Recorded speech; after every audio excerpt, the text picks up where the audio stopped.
Hello friends, बहुत बहुत welcome है आपका अपने यूट्यूब चैनल गुरुकुल कैपिटल में। तो फ्रेंड्स, हमने अपने सीटेट एग्जाम के पहले सीडीपी की कुछ सीरीज़ अपने यूट्यूब चैनल पे कराई थी, जिसमें आपको टॉप 10 क्वेश्चन कराए जा रहे थे जो कि प्रीवियस ईयर क्वेश्चन थे। तो आई होप आप लोगों को वहाँ से बहुत सारी हेल्प मिली होगी। तो जैसे आपका यहाँ पे सीटेट का एग्जाम हो गया है, तो हम लोग अपना यहाँ पे फर्स्ट पेपर आज सॉल्व करेंगे। तो आप लोग इसमें चेक कर सकते हैं कि आपके यहाँ पे कितने क्वेश्चन सही गए हैं।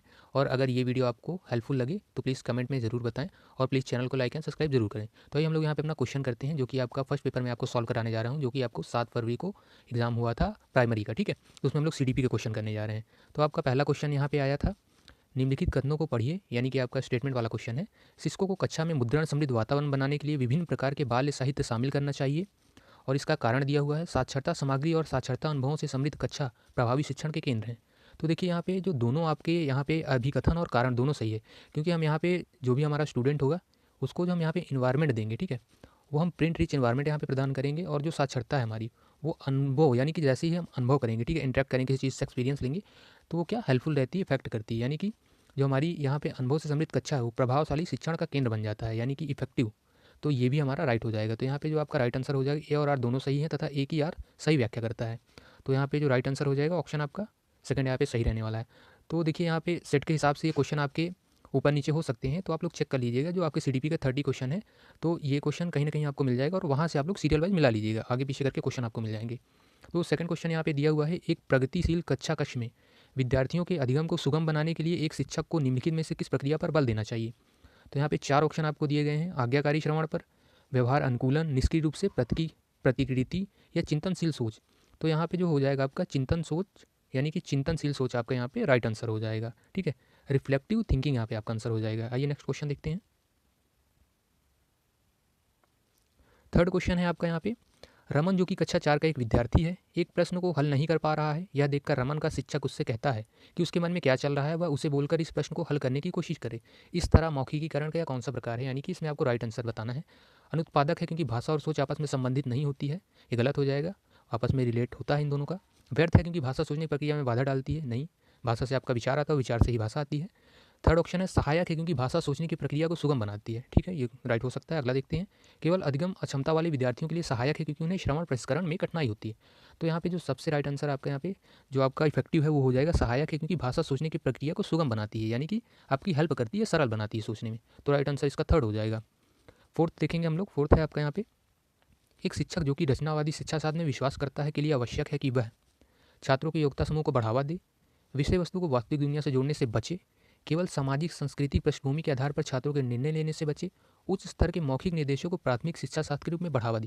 तो देखिए कई लोग यहाँ पे कंफ्यूज हो सकते हैं, एक बार दोबारा से आप इसको पढ़ेंगे। एक शिक्षक जो कि रचनावादी शिक्षा शास्त्र यानी कि पैडालॉजी में विश्वास करता है के लिए आवश्यक है कि वह छात्रों के योग्यता समूह को बढ़ावा दे। इसमें या तो आपका थर्ड में, दोनों में कन्फ्यूजन हो सकता है। थर्ड पढ़ेंगे, केवल सामाजिक सांस्कृतिक पृष्ठभूमि के आधार पर छात्रों के निर्णय लेने से बचे, यानी कि जो भी हमारी सामाजिक संस्कृति अलग अलग होती है, ठीक है, कोई आपका हिंदू है, कोई पंजाबी है, कोई सिख है, कोई ईसाई है, तो उनकी लैंग्वेज अलग हो सकती है। उसके आधार पर आपको उसके निर्णय लेने से बचना नहीं है। उनको ऐसा इन्वायरमेंट देना है जिसमें सारे स्टूडेंट एक तरीके से समावेशी शिक्षा ले सकें और वो एक दूसरे को हेल्प भी कर सकें, ठीक है, अपनी अपनी मातृभाषा के अकॉर्डिंग। तो इसका यहाँ पे थर्ड ऑप्शन सही हो जाएगा। बहुत सारे स्टूडेंट को यहाँ पे लगता होगा इसका फर्स्ट ऑप्शन सही होगा, बट वो सही नहीं है। थर्ड ऑप्शन यहाँ पे सही है आपका। नेक्स्ट क्वेश्चन की बात करें तो फिफ्थ क्वेश्चन आपका यहाँ पे है, शिक्षार्थियों की सक्रिय संलग्नता का तात्पर्य है कि छात्र active engagement of learners impels that the students. 4 option दिए गए हैं, पाठ्य पुस्तक को ज्ञान का एकमात्र स्रोत माने, पूछताछ अन्वेषण और प्रश्न करें, तथ्यों को सूचनाओं को रटें, सक्रिय रूप से अंक और प्रतियोगिता को प्राथमिकता दें। तो देखिए जब यहाँ पे आप इंक्वायरी करेंगे, एक्सप्लोर करेंगे, क्वेश्चन पूछेंगे, तो यहाँ पे आपका क्या होगा, आपका यहाँ पे जो इंगेजमेंट है वो बढ़ेगा। ठीक है, तो इसका राइट आंसर हो जाएगा सेकेंड, पूछताछ अन्वेषण और प्रश्न करें। नेक्स्ट क्वेश्चन देखेंगे, सिक्स्थ क्वेश्चन है, राधा तर्क देती है कपड़े छाया की तुलना में धूप में जल्दी सूखते हैं, इसलिए धूप उन्हें सुखाने में मदद कर रही, वह क्या समझ दिखा रही है। 4 ऑप्शन है, जीवादी, जीवात सोच दिखा रही, प्रतिवर्ती सोच, कारण और प्रभाव, विकेंद्रीकरण। तो देखिए यहाँ पर कपड़े के जो सूखने की प्रक्रिया है, ठीक है, उसका धूप से यहाँ पे संबंध दिखाया जा रहा है, तो कारण और प्रभाव आपका यहाँ पे राइट आंसर हो जाएगा। ठीक है, सेवंथ क्वेश्चन हम लोग करेंगे, निम्नलिखित में से कौन सा आंतरिक प्रेरणा का उदाहरण है, यानी कि आपका इंट्रेंसिक मोटिवेशन कौन सा है। तो इसमें आपका व्यक्तिगत आनंद के लिए खेलना, ये आपका यहाँ पे आंसर राइट होने वाला है, क्योंकि आप अगर व्यक्तिगत आनंद के लिए खेल रहे हैं तो ये आपकी आंतरिक प्रेरणा है। और बाकी जो 3 ऑप्शन है, माता पिता की डांट से बचने के लिए गृह कार्य पूरा करना, बिल्कुल नहीं हो सकता। अच्छा ग्रेड पाने के लिए परीक्षा हेतु अध्ययन करना, ये भी नहीं होगा। पुरस्कार राशि के लिए खेल खेलना, ये आपके बाह्य अभी प्रेरणा में आ जाएंगे। आंतरिक प्रेरणा का आपका फोर्थ अक्षर, यहाँ पे फोर्थ ऑप्शन जो है व्यक्तिगत आनंद के लिए कोई खेल खेलना, ये आपका राइट आंसर हो जाएगा। नेक्स्ट क्वेश्चन की यहाँ पे अगर बात करें हम लोग, रचनावादी शिक्षा शास्त्र में विश्वास रखने वाले शिक्षकों को बच्चों को ढेर सारी सामग्री उपलब्ध करानी चाहिए। ठीक है, करा सकते हैं। छोटे बच्चे अर्थपूर्ण सीखने के लिए केवल मौखिक निर्देश व व्याख्यान पर निर्भर करते हैं। नहीं, ऐसा बिल्कुल भी नहीं है। तो आपका जो राइट आंसर यहाँ पे हो जाएगा, ये सही है लेकिन आर गलत है। 9th क्वेश्चन हम लोग यहाँ पे करेंगे, साथियों और शिक्षकों के सामने कम योग्यता की उपस्थिति से बचना एक उदाहरण है। प्रदर्शन परिहार के लक्ष्य का, महारत हासिल करने का, प्रदर्शन दृष्टिकोण के लक्ष्य का, कार्य में शामिल लक्ष्य का। तो यहाँ पे जो आपका आंसर होगा प्रदर्शन परिहार के लक्ष्य का। नेक्स्ट करेंगे, आपका 10वां क्वेश्चन यहाँ पे है, कक्षा में आलोचनात्मक सोच को बढ़ावा देने के लिए निम्नलिखित में से कौन सा प्रभावी तरीका है। 4 ऑप्शन दिए गए हैं।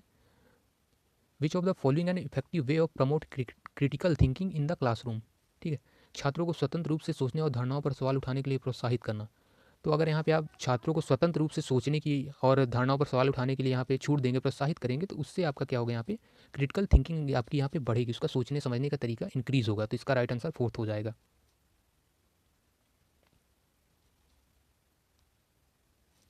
नेक्स्ट क्वेश्चन है, अभिकथन आपका दिया हुआ, कुछ बच्चों में ऐसी विशेषताएं होती हैं जो उनके माता पिता से मिलती हैं जबकि अन्य अपने माता पिता से स्पष्ट रूप से भिन्न होते हैं। हाँ, बिल्कुल सही बात है। यह पता लगाने की कोई विशेषता वंशानुक्रम या आनुवंशिकता के कारण कितनी है और पोषण या पर्यावरण के कारण कितनी, एक जटिल मुद्दा है। तो इसमें आपका ए और आर दोनों सही हैं तथा ए आर की सही व्याख्या भी करता है। ठीक है, दोनों आंसर आपके यहाँ पे सही हो जाएंगे, अभिकथन भी और कारण भी। नेक्स्ट क्वेश्चन करेंगे। नेक्स्ट क्वेश्चन दिया, विकास के बारे में निम्नलिखित में से कौन सा कथन सही है। विकास बहुआयामी और बहुदिशात्मक होता है। ठीक है, बच्चों में विकास का बहुत सटीक अनुमान लगाया जा सकता है। नहीं, सटीक अनुमान आप नहीं लगा सकते, कुछ हद तक यहाँ पे अनुमान लगाया जा सकता है। विकास एक सरल और एकात्मक प्रक्रिया है। नहीं, गलत है आपका ये। विकास को हमेशा सटीक तौर पर मापा जा सकता है, सटीक तौर पर आप डेवलपमेंट को यहाँ पे मेजर नहीं कर सकते। ठीक है, तो राइट आंसर जो आपका होगा यहाँ पे फर्स्ट हो जाएगा। नेक्स्ट क्वेश्चन करेंगे। नेक्स्ट क्वेश्चन है आपका, समझने और बोलने की क्षमता मुंह और मस्तिष्क के शारीरिक विकास पर निर्भर करती है। हाँ, कर सकती है। संवेगात्मक विकास शारीरिक विकास से संबंधित है। संवेगात्मक विकास शारीरिक विकास से संबंधित नहीं है। तो आपका यहाँ पे फर्स्ट राइट हो जाएगा और सेकंड आपका रॉन्ग होगा। तो इसका जो आंसर हो जाएगा ए सही है लेकिन आर गलत है। फोर्थ ऑप्शन जो यहाँ पे दिया हुआ है वो आपका यहाँ पे राइट हो गया। ठीक है, नेक्स्ट क्वेश्चन करेंगे। अधिकांश बच्चे 5-6 सुसंगत वाक्य कब बोल सकते हैं। तो इसका जो टाइम पीरियड था 5 साल था। ठीक है, 5 साल की एज में वो 6 या 7 सुसंगत वाक्य यहाँ पर बोल सकते हैं। नेक्स्ट क्वेश्चन करेंगे। नेक्स्ट क्वेश्चन है आपका, ले वाइगोस्की के अनुसार जैसे जैसे बच्चे बढ़ते हैं उनकी भाषा डैश की ओर विकसित होती है। तो यहाँ पे देखिए 4 ऑप्शन दिए गए हैं। Think out loud to inner speech to external speech, private speech to egocentric speech, silent speech to thinking aloud. तो देखिए बहुत लोग इसमें कंफ्यूज हो रहे हैं, ये थर्ड ऑप्शन में private speech to egocentric speech. तो देखिए प्राइवेट स्पीच तो यहाँ पे ले वाइगोस्की की थी, मगर इगोसेंट्रिक स्पीच किसकी थी, ये थी आपकी प्याजे की थी। तो ये तो बिल्कुल नहीं होने वाला है आपका। तो इसका जो राइट आंसर हो जाएगा think out loud to inner speech. ठीक है, मौखिकीकरण से आंतरिक वाक्य आपका राइट आंसर हो जाएगा। नेक्स्ट क्वेश्चन है आपका, पियाजे ने संज्ञात्मक विकास को किस तरह से घटित होने वाला बताया है। तो आप देख सकते हैं इसका जो राइट आंसर हो जाएगा इन 4 क्वालिटेटिवली डिफरेंट स्टेटेज। ठीक है, 4 गुणात्मक रूप से भिन्न अवस्थाओं में। नेक्स्ट क्वेश्चन है आपका, रमा ने अपने भाई ताहिर के साथ मतलबी तरीके से व्यवहार किया, अगले दिन ताहिर बीमार हो गया। रमा ने निष्कर्ष निकाला कि उसने अपने भाई को बीमार कर दिया। तो इसकी ये जो सोच है कौन सी स्टेजेस में दिखा रही है पियाजे की। तो इसका जो राइट आंसर हो जाएगा प्री ऑपरेशनल स्टेज। ठीक है, क्योंकि रमा को अभी तक इतना ज़्यादा मतलब चीज़ें नॉलेज में नहीं है या चीज़ें रिलेट नहीं कर पा रही। उसने सोचा कि जैसा व्यवहार उसने किया उस अकॉर्डिंग वो भाई बीमार हो गया। ठीक है, तो इसका जो राइट आंसर हो जाएगा थर्ड हो जाएगा। आपका नेक्स्ट क्वेश्चन है, डैश वह प्रक्रिया है जिसके द्वारा बच्चे अपने जेंडर भूमिकाओं के बारे में जागरूक हो जाते हैं। तो 4 ऑप्शन है, जेंडर समरूपता, जेंडर वर्गीकरण, जेंडर समानता, जेंडर संबंधता। तो जो राइट आंसर होगा इसका जेंडर टाइपिंग हो जाएगा, सेकंड ऑप्शन। नेक्स्ट क्वेश्चन करेंगे, निम्नलिखित में से कौन सा परिदृश्य लेव वाइगोस्की के आलंबन यानी कि स्कैप फोल्डिंग की अवधारणा के अनुप्रयोग का उपयुक्त वर्णन कर रहा है। एक शिक्षिका ने अपने विद्यार्थियों के लिए अनिवार्य कर दिया कि वे निर्धारित समय अवधि में स्वयं ही समस्याओं का समाधान करें। ये तो बिल्कुल नहीं होगा। एक शिक्षिका ने अपने विद्यार्थियों को आधी हल की हुई समस्या दी जिन्हें अन्यथा हल करने में कठिनाई हो रही थी। ठीक है, उनको थोड़ी सी प्रॉब्लम हो रही थी और उसने वहाँ पे हेल्प की तो स्कैप फोल्डिंग हो गई। तो राइट आंसर ये हो जाएगा आपका सेकंड। नेक्स्ट क्वेश्चन देखते हैं, प्रगतिशील शिक्षा एक शैक्षिक दर्शन है जो डैश पर जोर देता है। 4 ऑप्शन दिए गए हैं, प्रतियोगिता और व्यक्तिगत उपलब्धि, छात्र केंद्रित शिक्षा और सक्रिय भागीदारी, रटकर याद करना, मानकीकृत परीक्षण। तो देखिए रटकर याद करना, मानकीकृत परीक्षण, प्रतियोगिता, व्यक्तिगत उपलब्धि, ये तो आपका ऑप्शन होने वाला नहीं है। तो आपका ये जो ऑप्शन हो जाएगा यहाँ पे सेकंड होगा, student central learning and active participation, छात्र केंद्रित शिक्षा और सक्रिय भागीदारी। नेक्स्ट क्वेश्चन की बात करें तो आपका यहाँ पे अभिकथन दिया हुआ है, बच्चे किसी कार्य के परिणाम से निर्धारित करने कि क्या वे अच्छे या बुरे हैं या समझने की ओर प्रगति करते हैं कि नियम और कानून नम्य हैं और बदले जा सकते हैं। सही है, बिल्कुल सही बात है। कॉलवर्क के अनुसार बच्चों का नैतिक विकास निरंतर होता है ना कि असतत। नहीं, पियाजे के अकॉर्डिंग तो निरंतर नहीं होता है, तो ये ऑप्शन आपका गलत हो जाएगा। ठीक है, तो इसका जो ऑप्शन कौन सा राइट आंसर होने वाला है, ये सही है लेकिन यार गलत है। नेक्स्ट क्वेश्चन की बात करें, लेव वाइस्की के अनुसार संज्ञात्मक विकास किसके द्वारा निर्देशित होता है? पर्यावरण द्वारा दिए गए सकारात्मक और नकारात्मक पुनर्बल द्वारा। देखिए, अगर पुनर्बलन आपका यहाँ पे आ जाएगा, ठीक है, तो ये रचनावादी जो भी हैं, जितने भी हमारे रचनावादी लोग हैं, पुनर्बलन पर बिल्कुल भी जोर नहीं देते हैं। ये आपका यहाँ पे जो राइट आंसर होने वाला है, निजी वाक्य के रूप में भाषा द्वारा, language in the form of private speech. Second option आपका यहाँ पे सही हो जाएगा। नेक्स्ट क्वेश्चन है, निम्नलिखित में से कौन सी बुद्धि लोगों को दूसरों के मनोभाव और भावनाओं को देखने, व्यक्त करने, समझने और नियंत्रित करने में मदद करती है? तो इसका जो आंसर हो जाएगा इंटरपर्सनल हो जाएगा। सेकंड ऑप्शन यहाँ पे आपका बिल्कुल भी राइट है। और जो 3 ऑप्शन दिए गए, प्रतिवादी, तार्किक, गणितीय सोच, संगीत में, तो ये आपके ऑप्शन यहाँ पे गलत हो जाएंगे। नेक्स्ट क्वेश्चन है, एक बच्चे का पहला अनुभव और साथ ही लड़की या लड़का होने का मतलब क्या है कि अपेक्षाएं किससे आती हैं? तो सबसे पहले बच्चा ये चीज़ें परिवार में ही सीखता है, तो परिवार आपका यहाँ पे राइट आंसर हो जाएगा। नेक्स्ट है आपका, रचनात्मक मूल्यांकन की एक आवश्यक विशेषता है शिक्षार्थियों के लिए मूल्यांकन मानदंड का स्पष्टीकरण, वस्तुनिष्ठता प्राप्त करने के लिए मात्रात्मक साधनों पर ध्यान देना, शिक्षार्थियों को सापेक्ष पद और श्रेणियां प्रदान करना, वर्ष के अंत में परीक्षण और परीक्षा। तो इसका जो आंसर हो जाएगा, शिक्षार्थियों के लिए मूल्यांकन मानदंड का स्पष्टीकरण। फोर्थ ऑप्शन आपका यहाँ पे सही हो जाएगा। Clarification of assessment criteria to the learners. Next question है 26 क्वेश्चन हो जाएगा, लेखन वैकल्य है एक अधिगमात्मक अक्षमता, तंत्रिकीय विकार, व्यक्तित्व विकार, शारीरिक अपंगता। तो लर्निंग डिसेबिलिटी इसका राइट आंसर हो जाएगा। और आपका यहाँ पे देखिए कन्फ्यूजन आपको हो सकती है यहाँ पे, न्यूरो डेवलपमेंट जो आपका डेवलपमेंटल डिसऑर्डर यहाँ पे दिया हुआ है, ये भी होता है, मगर ये आपका लर्निंग डिसेबिलिटी के अनुसार ही आ जाता है, तो इसका फर्स्ट ऑप्शन ही सही हो जाना चाहिए। मगर देखिए CBSE इसका क्या आपका आंसर यहाँ पे राइट मानती है, बाकी हमारे अकॉर्डिंग तो आपका जो राइट आंसर हो जाएगा लर्निंग डिसेबिलिटी ही होना चाहिए। नेक्स्ट क्वेश्चन की बात करें तो आपका 27वां क्वेश्चन है, एक शिक्षक को कक्षा में प्रतिभाशाली बच्चों की डैश जरूरतों को ध्यान में रखना चाहिए। तो 4 ऑप्शन दिए गए, संज्ञानात्मक, सामाजिक और भावात्मक, संज्ञानात्मक और भावात्मक, संज्ञानात्मक और सामाजिक। तो देखिए यहाँ पे आपका जो आंसर होने वाला है फर्स्ट सही हो जाएगा, संज्ञानात्मक, सामाजिक और भावनात्मक, यानी कि तीनों आपके यहाँ पे जो चीज़ें हो जाएंगी राइट। नेक्स्ट क्वेश्चन की बात करें 28वां क्वेश्चन हो जाएगा आपका यहाँ पे, सीखने की क्षमता वाले छात्रों को पढ़ाने के लिए निम्नलिखित में से कौन सी शैक्षणिक दृष्टिकोण के उदाहरण है? तो 4 ऑप्शन आपके यहाँ दिए गए, बहुसंवेदी रणनीतियों का उपयोग करना, ठीक है, कर सकते हैं, यूज ऑफ द मल्टीसेंसरी स्ट्रैटेजीज, सीखने के मानकीकृत लक्ष्य, स्टैंडर्डाइज लर्नर गोल्स, ये तो बिल्कुल भी नहीं हो सकता आपका। सेकंड ऑप्शन जो यहाँ पे दिया गया है मानकीकृत, बिल्कुल भी आपका ये निगेटिव वर्क है एक तरीके से।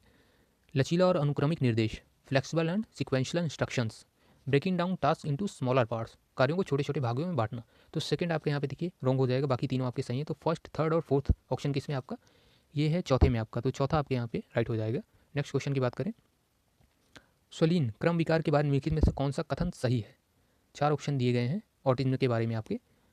स्वलीन क्रम विकार से जूझ रहे बच्चे हर दिन नई उत्तेजनाओं के लिए प्राथमिकता प्रदर्शित करते हैं। नहीं, बिल्कुल भी प्राथमिकता उनको ऐसी चीज़ें पसंद नहीं है, वो ऐसी चीज़ें के साथ अपना तालमेल बैठा नहीं पाते हैं। स्वलीन क्रम विकार से जूझ रहे बच्चों में उत्कृष्ट संचार कौशल होता है, लेकिन याददाश्त बहुत कमजोर होती है, ये भी गलत हो जाए। संवेदी एकीकरण और विनिमयन स्वलीन क्रम विकार से जूझ रहे बच्चों की मदद करते हैं, हाँ ये चीज़ हेल्प कर सकती है। Sensory integration and regulation help children with the autism spectrum disorder, तो राइट आंसर आपका थर्ड ही हो जाएगा यहाँ पे। नेक्स्ट है आपका, समावेशी व्यवस्था में पढ़ाते समय यह महत्वपूर्ण है कि शिक्षक, 3 ऑप्शन दिए गए हैं आपके, सभी शिक्षार्थियों के लिए समान पाठ्यक्रम, समान शिक्षा साथ का पालन करना, विविधता को प्रभावी शिक्षण में बाधा के रूप में देखना, अपने स्वयं के अंतर्निहित और पूर्वग्रहों की लगातार जांच करें। तो राइट आंसर आपके यहाँ पे थर्ड हो जाएगा। तो फ्रेंड्स, ये वीडियो आपको कैसी लगी ज़रूर बताएं, और अगर इसके रिगार्डिंग कोई भी क्वेश्चन है तो आप कमेंट सेक्शन में ज़रूर कर सकते हैं। Thanks for watching friends.